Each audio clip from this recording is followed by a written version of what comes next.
Chères concitoyennes, chers concitoyens, chers amis, cette année, à nouveau, malheureusement, nous avons été contraints d'annuler la cérémonie des vœux. À nouveau, nous avons été privés du plaisir de vous rencontrer, d'échanger poignées de main et embrassades. La pandémie, maintenant installée depuis plus de 2 ans, continue de perturber nos vies et la vie de la société. En espérant bien que cela sera pour la dernière fois, c'est à nouveau en vidéo que je m'adresse à vous pour cette cérémonie au cours de laquelle, croyez-moi, je me sens bien seul. Sans les bulles du champagne, sans les petits fours, mais surtout sans votre présence chaleureuse. Pour une année de plus, c'est encore la Covid qui aura été sur le devant de la scène, occultant partiellement le restant de l'actualité qui pourtant aurait été marquée par quelques événements, en France comme à l'étranger. Quels sont donc ces événements ? Le retrait des troupes américaines aura permis aux talibans de prendre le pouvoir en Afghanistan de manière éclair, faisant perdre à ce pays des décennies de progrès sociétaux, notamment sur la condition féminine. Quant à la France, elle a balayé le wokisme d'un revers de la main, en emmenant Joséphine Baker au Panthéon. Une autre femme qui aura marqué son époque, Angela Merkel, se retire de la politique après 31 années de carrière. 2021 aura également été l'année des retours. Retour sur Terre de Thomas Pesquet après 199 jours passés en orbite à bord de la station spatiale ISS et retour sur scène, même si c'est un hologramme, du groupe de chanteurs ABBA après 40 années de silence. Dans le domaine des affaires, la France a perdu un marché de 56 milliards d'euros avec la résiliation par l'Australie du contrat de fourniture de 12 sous-marins à propulsion traditionnelle.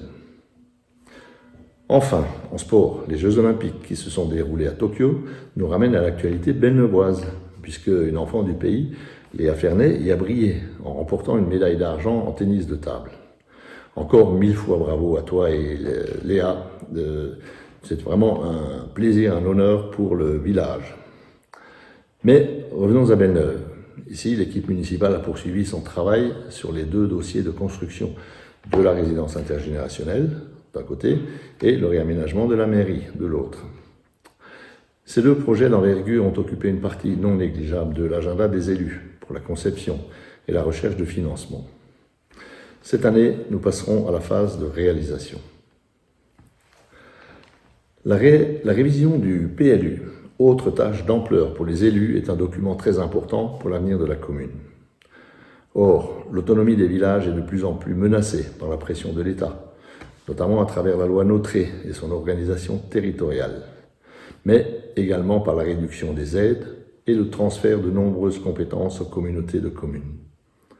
Plus grave encore, un lent glissement de l'affectation des subventions vers ces EPCI.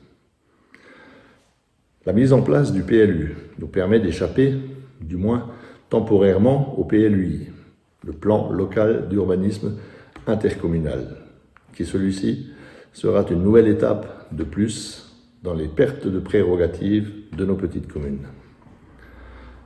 J'ai la volonté de poursuivre le combat que nous menons au sein de l'Association des maires ruraux pour défendre la ruralité et garantir le bien vivre à la campagne, en espérant que les éoliennes de la région ne viendront pas remplacer les moulins de Don Quichotte. Mais pour le moment, nous avons encore la main sur la gestion de la collectivité. Cette année, nous avons remplacé le tracteur des services techniques, l'ancien donnant de sérieux signes de faiblesse. Nous avons mis en place une citerne de récupération des eaux de pluie sur la toiture de l'atelier qui va nous permettre de réaliser des économies substantielles, d'une part en ressources en eau, mais d'autre part du point de vue économique. Cette ressource nous permettra d'effectuer l'arrosage de l'ensemble des fleurs du village. Nous avons remplacé le columbarium et, comme tous les ans, consacré un budget proche de 100 000 € pour l'entretien de la voirie. Par ailleurs, nous avons recruté une nouvelle bibliothécaire, suite au départ de Michel Robert. Sa remplaçante, Céline Nemoz, a très rapidement pris ses marques et a proposé de nombreuses actions de partenariat avec le relais Petite Enfance, avec Coronis. Et la plage des horaires d'ouverture a été élargie au mercredi après-midi, de manière à favoriser la jeunesse. Tout près de là, nous avons eu la chance d'avoir pu accueillir notre nouveau dentiste, qui est déjà bien chargé, et plus récemment, c'est un boulanger qui a repris du service dans notre village. Je souhaite très chaleureusement la bienvenue à tous ces nouveaux acteurs de la vie culturelle et économique du village qui contribuent à assurer à la fois notre confort, mais également l'attractivité de Belle-Neuve. En 2022, bien entendu, l'équipe municipale poursuivra ses travaux avec la construction des projets donc, de la résidence et de la mairie, mais mettra également en place un nouveau parcours de santé, un poste informatique public à la mairie, qui permettra aux personnes non dotées de l'outil informatique chez eux de venir en mairie réaliser les tâches administratives dématérialisées. Le programme de voirie annuel sera développé, notamment aux abords du cabinet dentaire. Le PLU, lui, sera finalisé et de nombreuses réflexions seront engagées dans différents domaines, comme pour l'assainissement et le dimensionnement de la station d'épuration, la défense incendie et un plan de sauvegarde de la commune. Les idées ne manquent pas. Nous les mettons en œuvre en assurant leur financement dans une saine gestion de notre trésorerie, afin de ne pas toucher à la fiscalité, stable depuis bien longtemps.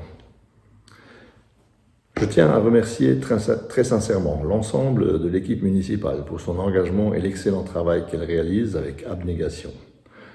Je remercie également le personnel de la commune, les commerçants et artisans, les présidents et membres des associations et du CCS, ainsi que tous les bénévoles qui œuvrent à assurer une qualité de vie dans notre commune. J'aimerais avoir une pensée pour tous ceux qui nous ont quittés et ceux qui sont touchés par la maladie. À présent, je tiens à vous souhaiter à tous, chères concitoyennes et chers concitoyens, une excellente année 2022. Qu'elle soit meilleure que 2021 et qu'elle nous débarrasse de cette saleté de virus.